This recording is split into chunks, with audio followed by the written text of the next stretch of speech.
आलूर दम हो बा आलू तरकारी आपण मैंने तो बहुत बार बनाऊे किंतु यही प्रोसेस रे टिके झोल वाला आलू तरकारी बनई नियंतु। सबुठारु इम्पोर्टाट कथा है आपण को भात सहित खाईपारे ता सहित रुटी बा परोटा सहित खाईपारे एते स्वादिष्ट लगे जे सब बेले इच्छा करेंगे यहीपरी बनवाई। नमस्कार, प्रतिदिन रोषई को आपण मानक अनेक अनेक स्वागत।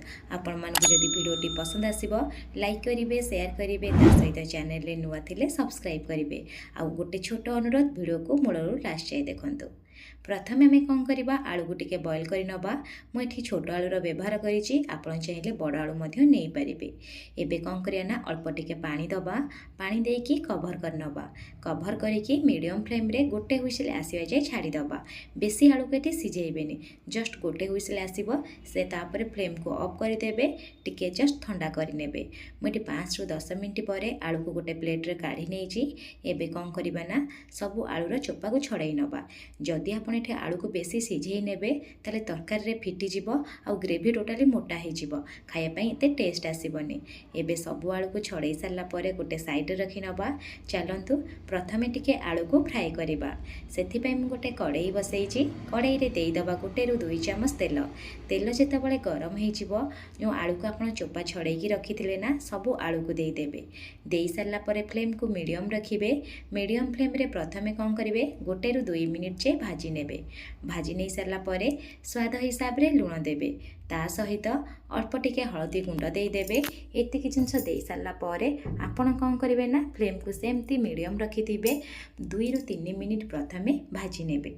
भाजी नहीं सारा पर मीडियम फ्लेम रे 1 ରୁ 2 मिनिट छाड़ीदेवे। तापर जमी गोटे लाइट ब्राउन कलर कोट हो आलू उपरे से हिसाब रे आलू को ये भाजी नेबे। देखिपे आलू उपरे गोटे कलर आसीगला। एबे फ्लेम को लो करवा। लो फ्लेम रे सबू आलू को प्रथमे काढ़ी नवा। काढ़ी गोटे प्लेट रे रखी नवा। से जो बड़का तेल अच्छी ना से तेल रे गोटे मीडियम साइज रा पियाज को काटिकी दे दउची।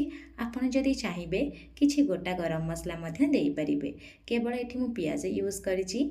पियाज को दे सारा पर फ्लेम को मीडियम रखिबा। मीडियम फ्लेम रे कंटिन्यूअसली लाइट ब्राउन कलर हवा जाए पियाज को भाजी नवा। भल से पियाज को ये ब्राउन कलर हवा जाए भाजबे।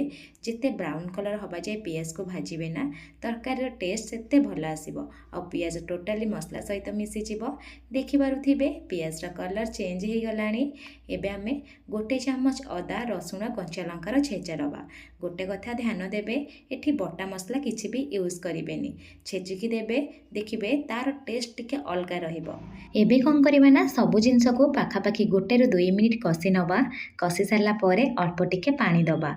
जेहेतु एठी आमे टमाटो किछि यूज करिबानी, प्रथमे पानी देबे। पानी देकी 2 ରୁ 3 मिनिट मसला को कषिबे। 2 ରୁ 3 मिनिट पर देखिबे मसलार कलर धीरे धीरे एमती पूरा कला कलर आसीबो, माने मसला धीरे धीरे हेजिबो। तापर आमे एठी लो करवा फ्लेम को। बेसिक गुंड मसला यूज करवा जेमती लंका गुंड, धनिया गुंड, ता सहित स्वाद हिसाब रे हलदी गुंड आउ स्वाद हिसाब रे लुण दबा। लुण देला बेले गोटे कथा ध्यान रखिबे, आलू भाजला बेले लुण यूज करथिले, ता सहित अल्प टिके मु एठी मीट मसला यूज करूची। आपण जदि चाहिए मीट मसला को स्किप करि परिबे। एतिकी मसला दे सारा पर प्रथमे 1 ରୁ 2 मिनिट मसला को कषिबे। जिते आप मसला को कषिबे ना देखिबे तार टेक्सचर टोटाली भुरभुरिया टाइप रो हेजिबो। एबे 2 चामच पानी दे दबा। पानी देकी मसला को कंटिन्यूअसली 2 ରୁ 3 मिनिट कषिबा। आ फ्लेम को लो रखिबे, हाई करिवेनी। जेहेतु एठी आमे बेसिक गुंड मसला किछि यूज करिचे ना, जदि हाई करिवे तळु लागि जिवो। देखंतु 2 ରୁ 3 मिनिट कषि सारा पर 1 मिनिट छाड़ी देइतिली। 1 मिनिट पर आपण माने देखि पारुथिबे तेल टिके टिके छाड़वा स्टार्ट हो गलानी।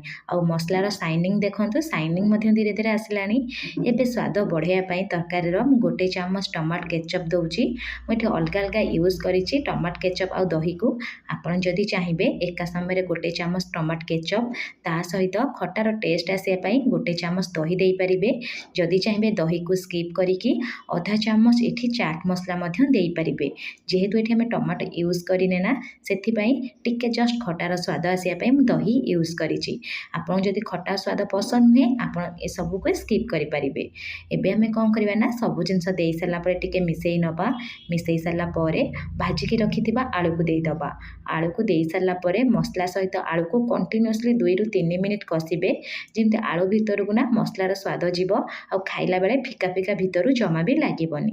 ଏବେ ପାଣି ଦେବା। ଯେହେତୁ ଏଠି ମୁଁ ଦମ୍ ବନଉନି, ଆପଣ ଯଦି ଚାହିଁବେ ଅଳ୍ପ ଟିକେ ପାଣି ଦେଇକି ଏଠି ଦମ୍ ଟାଇପ୍ର ବନେଇ ପାରିବେ। ମୁଁ ଏଠି ଗ୍ରେଭି ବାଲା ବା ଝୋଳ ବାଲା ରଖିବି, ଯେହେତୁ ଭାତ ସହିତ ଖାଇବି। ଆପଣ ଯଦି ଚାହିଁବେ ଅଳ୍ପ ଟିକେ ପାଣି ଦେଇକି ଯେମିତି ଆଳୁ ଦମ୍ ବନେ ସେହିପରି ବନେଇ ପାରିବେ। ପାଣି ଦେଇ ସାରିଲା ପରେ ମିଶାଇ ନେବା। ମିଶାଇ ସାରିଲା ପରେ କଭର୍ କରିନେବା। ଆଉ ଝୋଳ ଫୁଟିବା ପାଇଁ ପାଖାପାଖି 6ରୁ 7 ମିନିଟ୍ ମିଡ଼ିୟମ୍ ଫ୍ଲେମ୍ରେ ମୁଁ ଛାଡ଼ି ଦେଇଥିଲି। 7 ମିନିଟ୍ ହେଇଗଲାଣି। କଭର୍କୁ କାଢ଼ି ନେଉଛି। ତରକାରୀର ଲୁକ୍ ଦେଖି ଜାଣିପାରୁଥିବେ କେତେ ଡେଲିସିୟସ୍ ଦେଖାହେଉଛି। ଏବେ ଆମେ ସବୁ ଜିନିଷକୁ ପ୍ରଥମେ ଟିକେ ମିଶାଇ ନେବା। ମିଶାଇ ସାରିଲା ପରେ ମୁଁ ଏଠି ଅଳ୍ପ ଟିକେ ଧନିଆ ପତ୍ର କାଟିକିରି ଦେଇଦେଉଛି। ଆପଣଙ୍କୁ ଯଦି ଗରମ ମସଲା ପସନ୍ଦ ଆପଣ ଏଠି ଗରମ ମସଲା ଦେଇପାରିବେ। କେବଳ ମୁଁ ଏଠି ଧନିଆ ପତ୍ର ୟୁଜ୍ କରିଛି। ଏବେ ଟିକେ ମିଶାଇ ନେବି। ମିଶାଇ ସାରିଲା ପରେ ଫ୍ଲେମ୍କୁ ଅଫ୍ କରିଦେବି। ଆପଣ ଗୋଟେ ଥର ଆଳୁ ତରକାରୀ ଏହିପରି ଟ୍ରାଏ କରନ୍ତୁ। କେମିତି ବନିଲା ମୋ ସହିତ କମେଣ୍ଟ ସେକ୍ସନରେ ସେୟାର କରନ୍ତୁ। ଯଦି ଆପଣଙ୍କୁ ଏ ଭିଡ଼ିଓଟି ପସନ୍ଦ ଆସିଛି ଭିଡ଼ିଓକୁ ଲାଇକ୍ କରିବା ସହିତ ଚ୍ୟାନେଲରେ ନୂଆ ଥିଲେ ସବସ୍କ୍ରାଇବ୍ କରିନେବେ। ଧନ୍ୟବାଦ।